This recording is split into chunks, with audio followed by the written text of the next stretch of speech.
Hey guys, how you doing? This is the Bob and Ramon show. It still is. We're still here. We're still here in the north of England. We're peeling out more of these fucking fantastic guitars. And so the last video did was about 262 Strats. This is about a 55 and a 56 Mary Ford. And we started off with the song by a guy called Richie Valens. Richie Valens. And Richie Valens, of course, La Bamba. But Richie Valens, he went on his last tour with Buddy Holly. Buddy Holly and The plane went down. Big Topper. The Big Bopper. Big Bopper, sorry. And his plane went down, and that's why American Pie, the song, was written. And that was the end of a Don great McLean. era. Don McLean. Yeah. Don The McLean? day the music died. Yeah. But of course, Buddy Holly and Richie Valens both played a beautiful tobacco burst 54-55 Fender. So this is what Richie Valens was playing, you know. And, now the snob in me, right, liking things that get old. These are both Strats from the 50s, and these are very different beasts to the Strats from the 60s and beyond. Yes. Made in smaller numbers. It's a bit like me and Bob, really. A bit, yeah. Although the age difference is even greater. But is it? Yeah. I think you look younger than me these days. Got this beautiful glow, healthy glow about It's you. the abstention from the alcohol. Yeah, you've got this glow. And the obsession with my fitness routine. Yep, and it's something to behold, guys. Something to behold. Boring. Anyway. Yoga, Pilates. Yeah, but vegan. Anyway. Vegan is now vegan. Now I'm going to be boring about this, but for me, you've got two maple neck Strats here, right? And from the second I picked this guitar up, you know I'm obsessed with early Telecasters. This has got some of the DNA. That magic. This maple neck. You just pick it up, and immediately the way it holds the note, it's like, whoa, hello. So remember, I'm coming from a position of talking about 62 Strats, which are a holy grail, and it's a privilege to be anywhere near any of those. And you move on to one of these, and you kind of go, oh, okay. It's the same kind of deal. But there's a catch. There's a catch. What is that catch? Both these guitars will sound fantastic clean. But when you put these guitars through much breakup, they get very shrill. I agree with that. Right? And the reason a 62 Strat is such a bloody fantastic Stratocaster is because it's a great chassis, it's got the rosewood and all the rest of it, but they don't shatter when you put them through drive. Whereas for me, these guitars, the sound actually splatters rather than shatters. And if you're a drive player like me and you're kind of going for that Robin Ford, slightly smooth, all the rest of it, these guitars, they're not good for lead. However, Clapton with Blackie, that was an older body with a maple neck. Yeah. So my thinking, guys, to add to what Bob is saying, my thinking, and this is actually, I've been playing a lot of modern ash and maple necks, and same thing. Distortion, it's really hard to get a good tone. But when you have older and maple, it works. Interesting.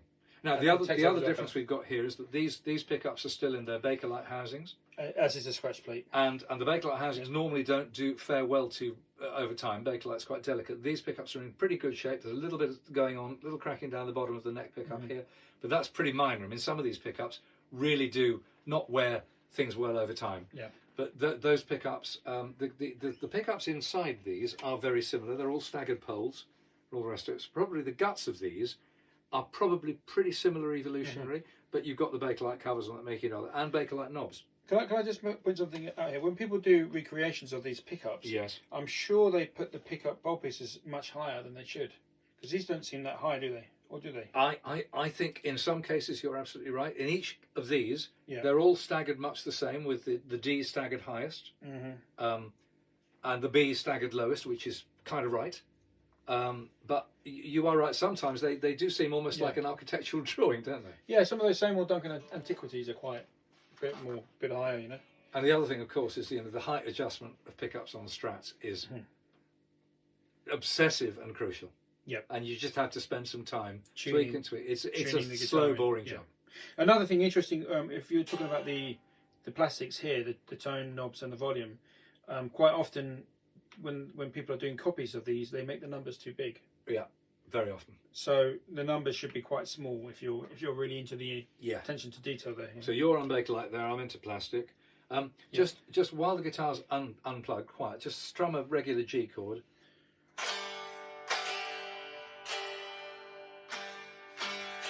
Right, I would say on acoustic chassis tone, for me, my ear, this one has it. This has got an extraordinary ring. This feels a bit like, you almost have to look down to realise it's a Strat, because it feels distinctly like early telly. So this is a 56, right? Yeah. Now this is interesting. The neck is bigger on a 56 than on the 54. Yeah, this is quite big and round. Yeah, whereas I would have thought the 54 would have been bigger. So that's quite interesting. I mean, again, it's all over the place, isn't it? You know, because these things are handmade in very small quantities. Yeah, I heard that there was what is it? The reason some of these 54s are famous for the V shape was because some guy went on a holiday or something for 6 weeks, and they got this other guy in to sand the necks, and he obviously didn't know how to sand them like the other guy. So for 6 weeks they all came out with this funny V, and so that was the reason for that.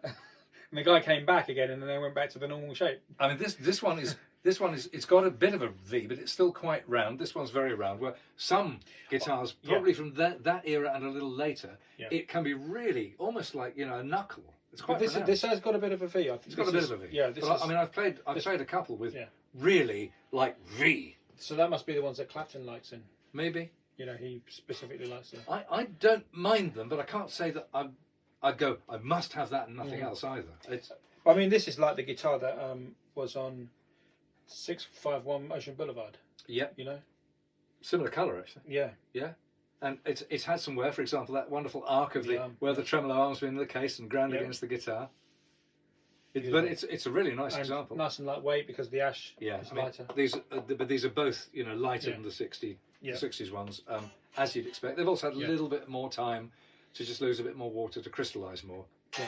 But in particular, these old maple necks, you know, they can feel like almost like they're made of rock, and they really. So I mean, I think what I'm saying in scientific language, I think the wood has really crystallised under pressure over time. Yeah, and basically what this is the same components in terms of wood as a Black Artelli. It's ash with maple. Yeah.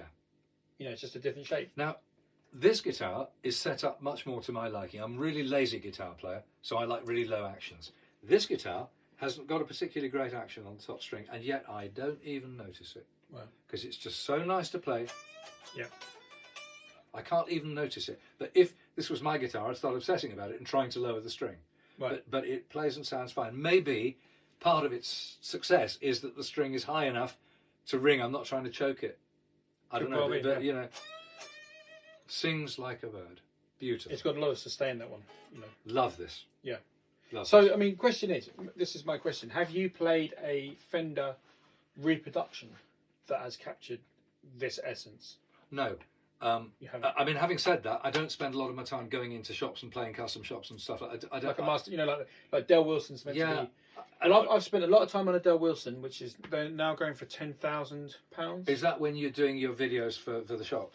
Yeah, and also my good friend Brian has got a Del Wilson. Right, okay. And it's a beautiful guitar. You know much more about these modern things than I do. But, I don't know, it's kind of like something special about this. I don't think they quite got it, in my opinion. So, you know, I was... Sue me. I was looking for a kind of, probably 57, but a guitar like that for a long time. Most of my collector mates had one. I thought... Because David Hughes has got a nice one, hasn't he? If we can mention his name. He has. David Plews of the Burst Believers book series. You know, good friend of ours. I played that one. He's got a beauty. 54, isn't it? And he makes a really nice sound. He's got this wonderful kind of ambient technique, and he really makes a nice sound. Yeah. Anyway, I was looking for one for a long time. Mostly because all my friends had one. I thought, well, I better have one of those. And, you know, talking about big money, talking about 25 grand back in that day. Yeah. And I was ready to trot, you know. And I couldn't find one I liked because they all splattered on distortion. Right. So I ended up not buying it, and I ended up buying a substitute, which was a second-hand, first-generation Eric Johnson Strat. Second-hand, with the same gouge from the tremolo arm. So it cost me about 800 British pounds. The strange thing was that the pickups, you would think on an Eric Johnson guitar, you'd think the pickups are going to be amazing. They were really quite awful. So I dropped a set of Lollas in. Plays and sounds fantastic, and is my regular take it out and not worry about it Stratocaster, right? No worries about it being expensive and vintage. It's a Strat, great. Looks and plays and sounds fantastic. It's a good modern guitar. Well, 2008, so modern. But is it anything like these? To your point? Yeah. Not quite. So let's just go through some...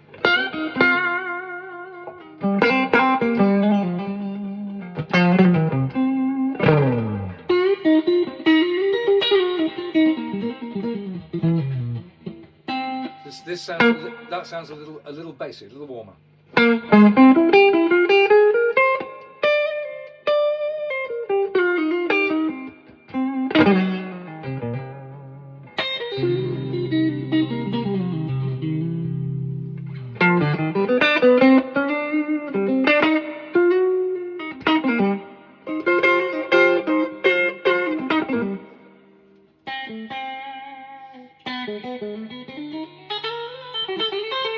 I've switched to middle. Okay. Now on the previous video and the 62 Strat, the middle position was really quite rich. This one's quite thin. That's richer.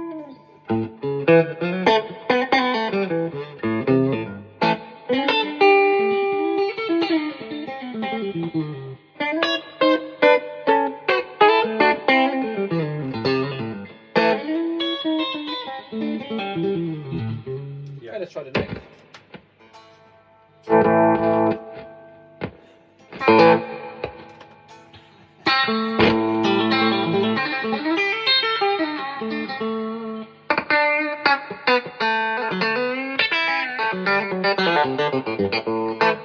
Interesting.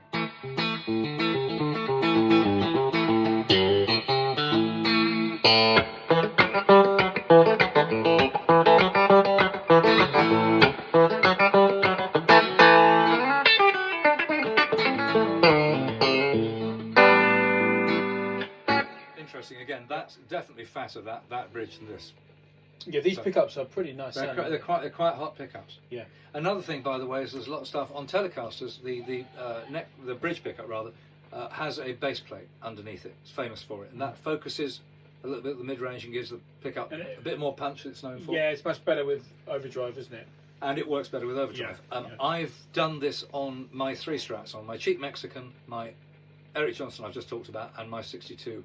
Put a base plate. I've put a base plate, courtesy of Stuart at Sunburst Guitars. Right. They're so easy to fit, incredibly easy, and in every case they've made the neck pickup, the bridge pickup, which I always find really a bit thin.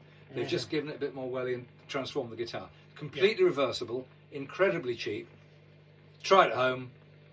What's it going to cost you? Come on, guys. 8 quid, 10 quid. You know, for a guitar that's worth hundreds or thousands, it's worth a pop, and I recommend it. Brilliant. Okay then, so I think that about wraps it up for this video. For 2 dead sexy Strats. Yeah, this is fantastic. I love this neck. I think it's lovely. It's a beautiful guitar. Especially on the neck pickup, I think this is beautiful. Great. There you are. Enough eulogies. Okay then, guys. Yet more to come, but for now, it's goodbye from him. and it's goodbye from both of us. Ciao.